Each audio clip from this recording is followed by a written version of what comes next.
الله صلى الله عليه وسلم رأيت ربي عز وجل أو كما قال عليه الصلاة والسلام.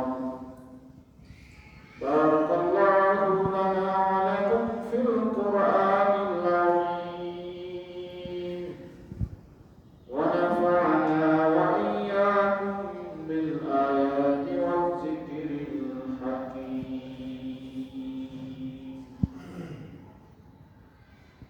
شكر لله اللهم صل على محمد وعلى آل محمد كما صليت على إبراهيم وعلى آل إبراهيم إنك حميد مجيد.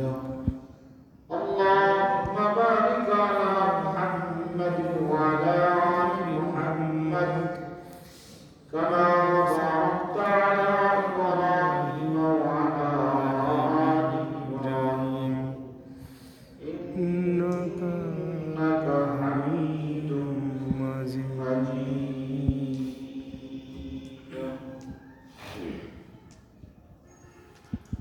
আলহামদুলিল্লাহ,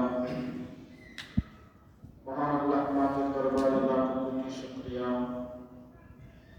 যে মহান আল্লাহ রাব্বুল আলামিন আমাদেরকে আজকে পবিত্র জুমার দিন জুমার নামাজ আদায় করার জন্য আল্লাহ তাআলা আমাদেরকে আল্লাহর ঘর মসজিদে আসার তৌফিক দান করেছেন। এই জন্য সকলে দিল থেকে শুকরিয়া আদায় করি। সকলে বলি আলহামদুলিল্লাহ। আলহামদুলিল্লাহ। লক্ষ কোটি দরুদ ও সালাম সর্বকাল সর্বশ্রেষ্ঠ আকায়ে নামদার তাজদারে মদিনা মুহাম্মদ মুস্তাফা সকলেই বলুন সাল্লাল্লাহু আলাইহি ওয়াসাল্লাম। আমি আপনাদের সামনে গত জুমায় রাসূল করিম সাল্লাল্লাহু আলাইহি ওয়াসাল্লামের মিরাজ সম্পর্কে আলোচনা করতেছিলাম। মিরাজ শব্দের অর্থ হলো সিঁড়ি, উর্দু গগনে ওঠার সিঁড়িকে মিরাজ বলা হয়। যেহেতু নবী সাল্লাল্লাহু আলাইহি ওয়াসাল্লাম জমিন থেকে উপর দিকে উঠে আল্লাহর সাথে সাক্ষাৎ করছেন, এজন্য এই সাক্ষাৎকে মিরাজ বলা হয়। কি বলা হয়? বলে মিরাজ বলা হয়। গত জুমায় আমি আপনাদের সামনে আলোচনা করেছিলাম রাসূলুল্লাহ সাল্লাল্লাহু আলাইহি ওয়াসাল্লামকে আল্লাহ তাআলা এক এক আসমানের মধ্যে এক এক পয়গম্বরকে আল্লাহ তাআলা রেখে দিয়েছিলেন নবী সাল্লাল্লাহু আলাইহি ওয়াসাল্লামকে শিক্ষণ করার জন্য। যেমন প্রথম আসমানে ছিলেন হযরত আদম আলাইহিস সালাম, দ্বিতীয় আসমানে ছিলেন হযরত ঈসা এবং ইয়াহইয়া আলাইহিস সালাম, তৃতীয় আসমানে ছিলেন হযরত ইউসুফ আলাইহিস সালাম, চতুর্থ আসমানে ছিলেন হযরত ইদ্রিস আলাইহিস সালাম। তো আল্লাহ পাক রব্বুল আলামিন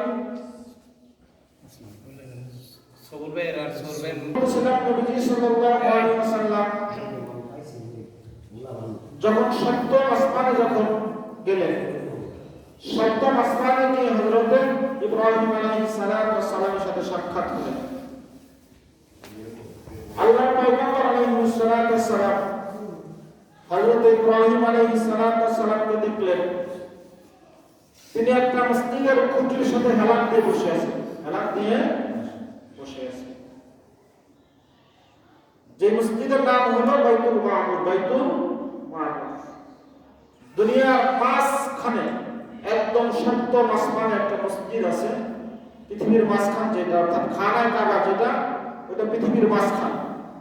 ওই খানায়ে কাবা বরাবর সপ্তম আসমানে ফেরেশতাদের ইবাদতের জন্য যে মসজিদ বানানো হয়েছে, এই মসজিদকে বলা হয় বাইতুল মামুর। হযরত ইব্রাহিম আলাইহিস সালাম নবী দেখেন পয়গম্বর ইব্রাহিম আলাইহিস সালাম মসজিদে বাইতুল মামুরের মধ্যে হেলান দিয়ে বসে আছেন। হযরত ইব্রাহিম আলাইহিস সালাম আমার আপনার নবী দুজাহানের বাদশা বিশ্বনবী রাহমাতুল লিল আলামিন নবীকে সম্বর্ধনা দিলেন, তার জন্য দোয়া করলেন, কথোপকথন করলেন। এরপর পয়গম্বর আলাইহিস সালাতু ওয়াস সালাম ইব্রাহিম আলাইহিস সালাতু ওয়াস সালাম এর সাথে কথোপকথন করে রওনা করলেন। পয়গম্বর আলাইহিস সালাতু ওয়াস সালাম সিদরাতুল মুনতাহা, পৃথিবীর লাস্ট বর্ডার, পৃথিবীর লাস্ট একদম পুরো সর্বশেষ বর্ডারের নাম হলো সিদরাতুল মুনতাহা। সিদরাতুল মুনতাহা, মুনতাহা মানে শেষ, মুনতাহা মানে শেষ বর্ডার। আমাদের বাংলাদেশের শেষ বর্ডার আছে কিনা বলেন? পৃথিবীর সব দেশের একটা বর্ডার আছে, বর্ডার আছে। তো এই দুনিয়ার শেষ বর্ডার অর্থাৎ আসমান থেকে শুরু করে শেষ বর্ডার হলো সিদরাতুল মুনতাহা। সিদরাতুল মুনতাহা, সিদরাতুল মুনতাহার পাশে হলো জান্নাতুল মাওয়া। জান্নাতুল মাওয়া জোরে বলুন সুবহানাল্লাহ। তো রাসূলুল্লাহ সাল্লাল্লাহু আলাইহি ওয়াসাল্লাম সিদরাতুল মুনতাহা বের করে আরশ আজিমে গিয়ে রব্বে কারীমের সামনে উপস্থিত হয়ে গেলেন। জোরে বলুন সুবহানাল্লাহ। আল্লাহ রাব্বুল আলামিন পয়গম্বরকে দর্শন দিলেন, সাক্ষাৎ দিলেন। মুহাম্মদুর রাসূলুল্লাহ সাল্লাল্লাহু আলাইহি ওয়াসাল্লাম আল্লাহর সাথে কথোপকথন হচ্ছে। আল্লাহ জিজ্ঞাসা করলেন, বন্ধু, দুনিয়াতে কত মানুষ এক আত্মীয় বাড়ি বেড়াইতে গেলে এক বন্ধু আর এক বন্ধুর বাড়িতে বেড়াইতে গেলে হাতিয়া তোফা নিয়ে যায়। মানুষ কোন আত্মীয় স্বজনের বাড়িতে গেলে সাধারণত হাতিয়া নিয়ে যায়। বন্ধু, আপনি তো আমার বাড়িতে মেহমান হয়ে আসছেন, আমার কাছে আসছেন। ও বন্ধু,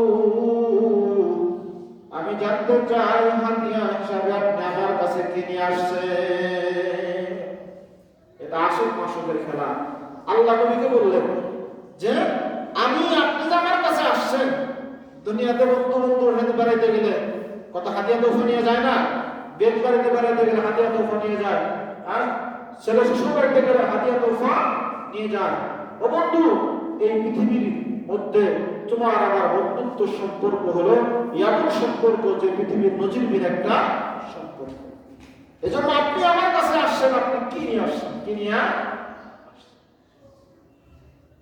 এই প্রশ্ন যখন করলেন, নবীজি সাল্লাল্লাহু আলাইহি ওয়াসাল্লাম চিন্তা করলেন কোন ধরনের হাদিয়া নবীর কাছে আল্লাহর কাছে পেশ করলে আল্লাহ খুশি হবে। তৎক্ষণাৎ নবীজি বলেন, আত-তাহিয়াতু লিল্লাহ ওয়াস-সালাওয়াতু ওয়াত-তাইয়্যিবাত।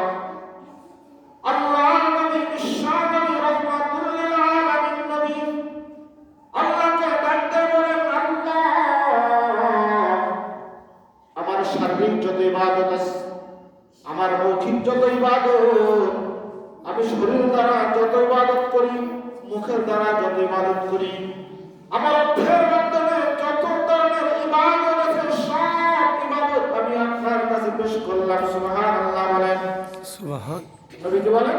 আত-তাহিয়াতু লিল্লাহি ওয়াস-সালাওয়াতু ওয়াত-তাইয়্যিবাত। যে আমার শারীরিক এবং মালি যত ইবাদত আছে, সব ইবাদত আপনার জন্য। জোরে বলুন সুবহানাল্লাহ। সুবহানাল্লাহ। এই কথা যখন নবী বললেন, আল্লাহ বলেন,